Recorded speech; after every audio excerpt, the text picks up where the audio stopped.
오늘을 구원하신 하나님의 은혜에 찬양하며 또 감사하며 하루를 시작하는 아침이며 새벽의 시간입니다. 오늘도 하나님께서 허락하셨던 은혜와 평강이 하나님 나라의 귀한 성도 여러분 가운데 그들의 삶 가운데 늘 충만하게 임하시기를 주 예수 그리스도의 이름으로 축복합니다. 아멘. 오늘은 로마서 6장의 말씀을 보도록 하겠습니다. 로마서 6장 1절의 말씀입니다. 그런즉 우리가 무슨 말을 하리요? 은혜를 더하게 하려고 죄에 거하겠느냐? 이렇게 되어 있습니다. 이것은 무슨 이야기냐면 죄가 가득했었던 그 땅 가운데 하나님의 은혜 속에 우리가 정말 죄인이구나 라고 하는 것을 더 느껴지게 된다라고 하는 것입니다. 죄가 심했고 악했고 넘어질 수밖에 없던 우리가 은혜를 통하여 하나님 정말 이 죄된 우리를 사랑하셨구나 라고 하는 것을 느꼈는데 그 느낌을 계속 유지하려고 계속 죄를 짓는다면 그것은 모순되지 않겠느냐 라고 이야기하는 것입니다. 2절에 그럴 수 없다. 죄에 대하여 죽은 우리가 어찌 그 가운데 더 살리오. 이렇게 되어 있습니다. 이제 은혜를 받았으면 이제 죄에 대해서는 죄는 이제 사망의 권세를 가지고 있는데 그 죄에 대한 그 사망 가운데 하나님께서 예수 그리스도를 통해서 그걸 끊어주시고 생명으로 하나님의 은혜와 권세 아래 있게 하셨으니 이제 우리는 그 죄에 대해서는 더 이상 사망 권세에 있지 아니하고 생명 가운데 있다라고 하는 것을 말하고 있습니다. 그것이 이제 3절과 4절의 내용입니다. 3절에 무릇 그리스도 예수와 합하여, 이 합하여라고 하는 것은 하나 되는 것이죠. 한 마음으로 되는 것이죠.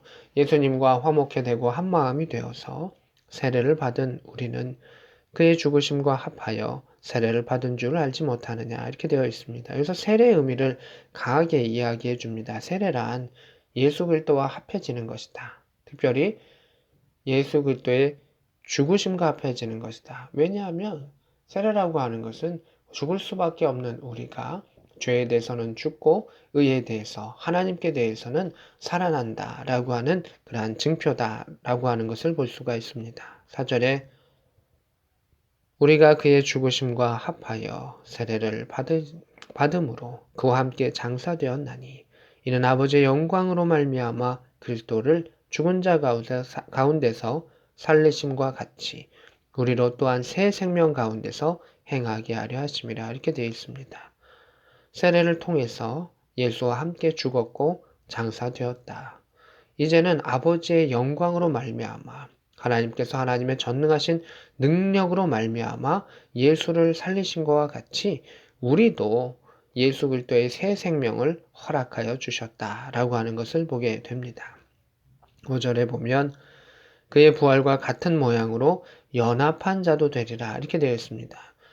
예수 그리스도의 부활의 사건은 그 한 회로 일회성으로 끝나는 것이 아니고 예수님만이 얻으실 수 있는 것이 아니라 우리 믿는 모든 자에게 같은 모양으로 허락하신다. 같은 영의 육체를 얻게 하신다. 그리고 이것을 연합한 자가 된다라고 하는 것입니다. 예수와 하나 되고 이 땅 가운데서도 저 하늘 가운데서도 예수와 하나 되는 존재, 영적인 새로운 육체를 입은 존재가 된다라고 말하고 있습니다.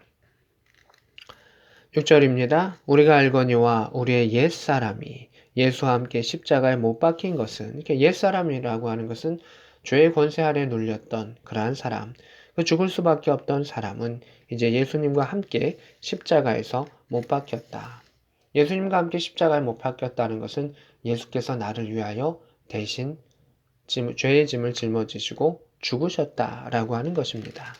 이제는 죄의 몸이 죽어 다시는 우리가 죄에게 종노릇하지 아니하려 함이니 죄라고 하는 것은 사망의 권세를 가지고 우리를 다스립니다. 종노릇하게 합니다. 지배한다라고 하는 것입니다. 그러나 우리가 예수 안에서 예수께서 우리를 위해서 대신 죽으심으로 우린 죄에 대해서 이미 이제 죽은 자들입니다. 더 이상 그것에 대해서 눌릴 필요가 매일 필요가 없다라고 하는 것입니다. 재판 가운데서도 어떤 사람이 혐의점이 있고 죄가 있는데 그가 죽어버리면 그러한 여러 가지 심판이라도 하는 것들이 다 이제 사라져 버리는 것을 보게 됩니다. 현재의 법에서도 그러한 부분을 볼 수가 있죠. 또 이런 것들을 통해서 또 오늘 본문을 살펴보면 조금 더 이해하기 쉬우실 것이다 라는 생각을 합니다. 8절에 우리가 그리스도와 함께 죽었으면 또한 그와 함께 살 줄을 믿노니 예수 그리스도의 나를 위해 죽으심을 믿고 또 우리가 죄 가운데 죽었다. 죄 가운데 있는 그 옛 모습이 예수의 죽으심과 함께 죽었다라고 하는 것을 믿음 안에서 믿으면 예수 그리스도께서 새롭게 살아나신 그것도 우리가 같은 이치로 경험할 수 있고 체험할 수 있고 또 하나님 안에서 누리게 된다라고 하는 것을 말하고 있습니다. 9절입니다. 그리스도께서 죽은 자 가운데서 살아나셨음에 다시 죽지 아니하시고 사망이 다시 그를 주장하지 못할 줄 압니다. 이 부분이 부활의 핵심 중에 하나입니다.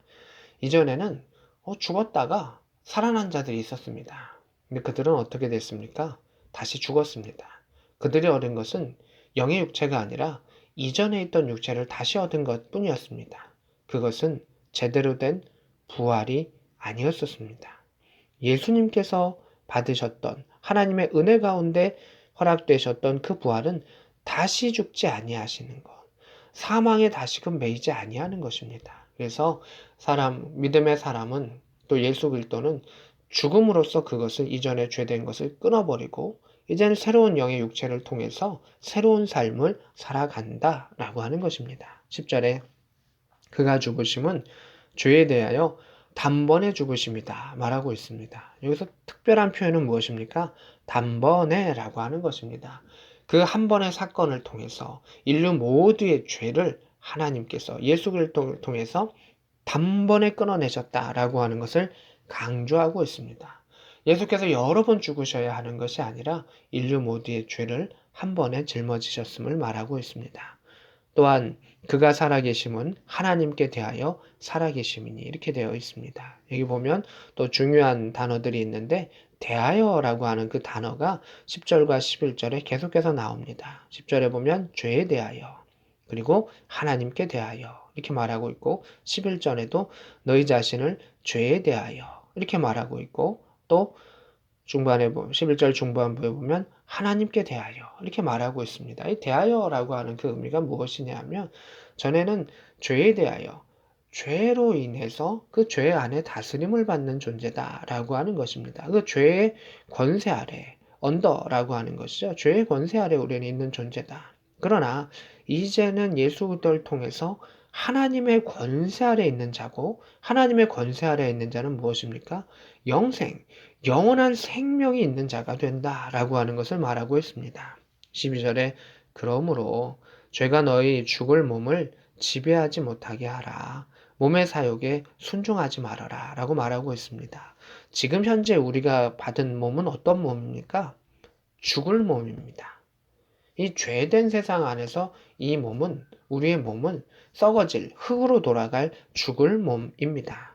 하지만 이러한 죽을 몸이라도 우리가 예수 안에서 새 생명을 받을 자로 새로운 육체를 받을 자이기 때문에 우리의 몸을 죄에 여전히 순종하는 대로 쓰지 말고 하나님께서 원하시는 하나님의 백성으로서의 순종의 삶을 살아야 한다라고 하는 것입니다. 13절에 너희 지체를 불의의 무기로 죄에 대해서 내주지 말아라. 불의한 상징인 그 죄에 의해서 쓰임받고 지배받는 그러한 자로 너희의 불완전한 육체지만 그것을 거기에 계속해서 내어줘서는 안 된다. 오직 너희 자신을 죽은 자 가운데서 다시 살아난 자 같이 하나님께 드리며 너희 지체를 의의 무기로 하나님께 드리라. 지금 하나님께서 우리에게 언약 가운데 인치시고 새 생명을 주셨습니다.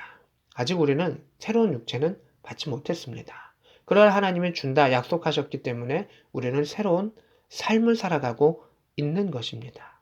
그 새로운 육체를 받을 줄로 믿고 믿음 안에서 소망을 가지고 살아가기 때문에 우리의 지체를 하나님의 무기, 의의 무기, 전능하신 하나님 사용하시는 그 무기로 우리를 드려야 한다라고 하는 것입니다. 14절에 죄가 너희를 주장하지 못하리니 이렇게 말하고 있습니다. 전에는 죄로 인해서 사망이라고 하는 것, 죽을 수밖에 없는 것을 통해서 사람들은 계속해서 어두워져 갈 수밖에는 없습니다. 그러나 이제는 너희가 법 아래 있지 아니하고 이 죄를 정죄하는 그런 정죄의 법 아래 있지 아니하고 은혜 아래 있습니다. 하나님의 은혜에 지배받고 하나님을 통하여 새 생명을 받는 자다라고 하는 것입니다. 전에는 죽을 수밖에 없는 육체, 자신의 욕망과 자신의 바램대로밖에 살 수 없는 유한한 육체였습니다. 그러나 이제는 우리는 어떤 존재입니까? 하나님의 뜻 가운데 유한으로 끝나는 것이 아니라 유한에서 영원으로 가는 놀라운 존재가 되었습니다.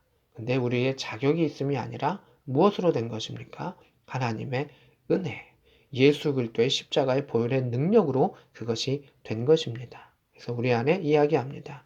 너희가 은혜 아래 있다. 그 은혜를 생각하면서 죄된 세상 가운데 불의한 삶을 살지 말고 하나님 원하시는 하나님의 도구, 의의 도구, 의의 백성이 되어라 라고 말하고 있습니다. 사랑하는 성도 여러분, 우리의 몸은 여전히 죄성으로 차 있습니다. 죄로 가려고 하는 탄성을 가지고 있습니다. 또한 그 관성을 가지고 있습니다.